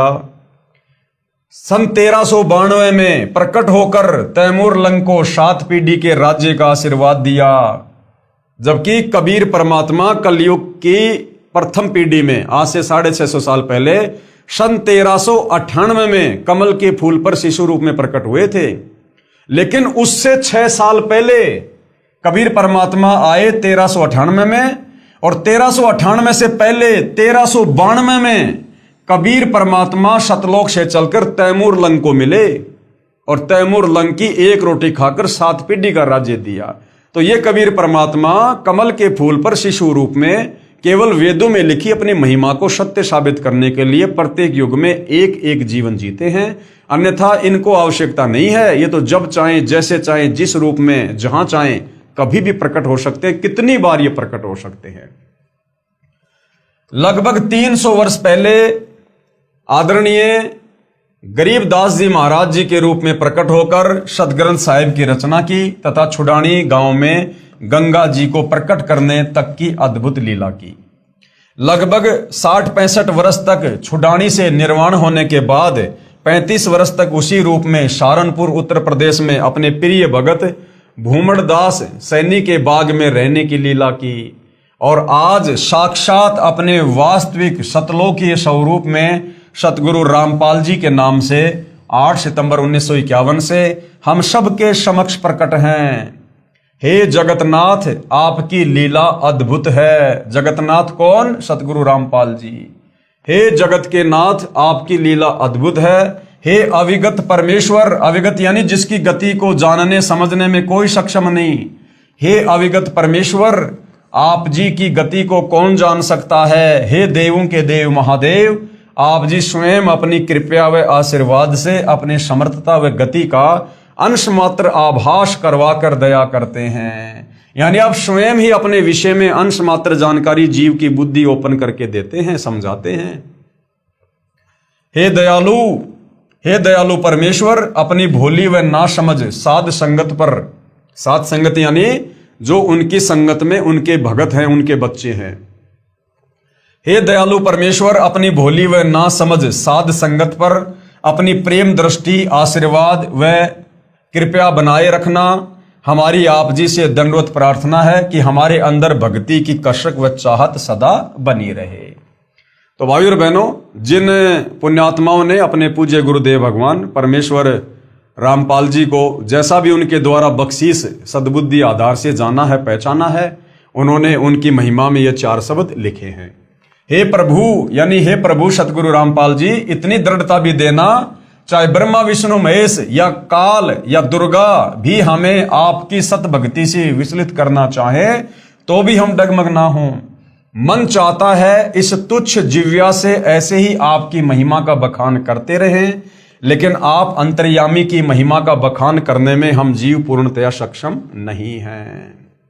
तो भाइयों और बहनों, परमेश्वर रामपाल जी के आशीर्वाद से और इस पवित्र पुस्तक ज्ञान गंगा में उनके संक्षिप्त लीला में जीवन परिचय को आप और हमने पढ़ा, सुना, समझा।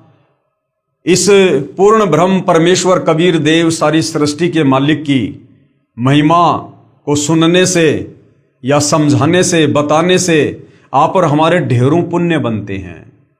आप और हम इतने ढेर सारे भक्ति धन के भागी बनते हैं। कबीर परमात्मा अपनी वाणी में कहते हैं कि हरि सेवा युग चार है, गुरु सेवा पल एक, तासु पटंतर ना तुले, संतन किया विवेक। और सत्संग की आदि घड़ी तप के वर्ष हजार, तो भी बराबर ना तुले, सतगुरु कहें विचार, यानी संतन किया विचार। तो भाइयों और बहनों, ये कबीर परमेश्वर सतगुरु रामपाल जी, इनकी महिमा का बखान करना, इनकी महिमा करना, ये सत्संग के अंतर्गत ही आती है। सुनने वाले के भी पुण्य बनते हैं और सुनाने वाले के भी पुण्य बनते हैं। एक ने कही दूजे ने मानी, कहे कबीर वो दोनों ज्ञानी।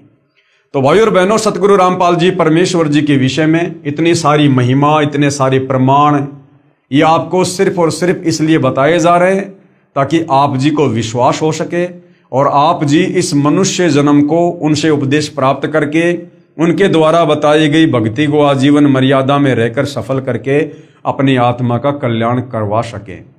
अन्यथा भाइयों और बहनों, हमें तो उनके आशीर्वाद से उनकी महिमा के विषय में जितना ज्ञान हो पाया है वो हो ही चुका है और हम तो उनसे उपदेश लेकर अपनी आत्मा के कल्याण में आगे बढ़ ही रहे हैं। लेकिन हमारा फर्ज बनता है आप संसार के अन्य भक्ति मार्ग से भटके हुए भाई बहनों को परमेश्वर के विषय में और सत भक्ति मार्ग के विषय में जानकारी देना। अब आगे इस जानकारी को लेना ना लेना, भक्ति मार्ग पे लगना ना लगना, ये भाई और बहनों आपके अपने भाग और संस्कार के ऊपर निर्भर करेगा। सकल पदार्थ है जगमाही, कर्महीन नर पावत नाही। यदि आपके भाग फूटे पड़े हैं, आपके कर्म माड़े हैं, तो भाई और बहनों आंखों के सामने परमेश्वर होते हुए भी आप उनको नहीं पहचान पाओगे और परमेश्वर की दयालुता का फायदा उनसे उपदेश लेकर नहीं उठा पाओगे। और यदि आप परमेश्वर की अच्छी आत्मा है, आपके संस्कार अच्छे हैं, तो कहते हैं ज्ञान का और घाम का चमका सा होता है। आप तुरंत समझ जाओगे और तुरंत अपनी आत्मा के कल्याण की कोशिश में नाम उपदेश लेकर लग जाओगे। तो भाई और बहनों, हम इसी प्रकार से परमेश्वर जी की महिमा आप जी तक पहुंचाते रहेंगे। और आज के इस पवित्र पुस्तक ज्ञान गंगा पर बन रहे वीडियो में केवल इतना ही। कल फिर परमेश्वर की महिमा में हाजिर होंगे। तब तक पूज्य गुरुदेव भगवान हम सबको आज्ञा दे, आशीर्वाद दे, सद्बुद्धि दे। बंदी छोड़ सतगुरु रामपाल जी परमेश्वर जी की जय हो।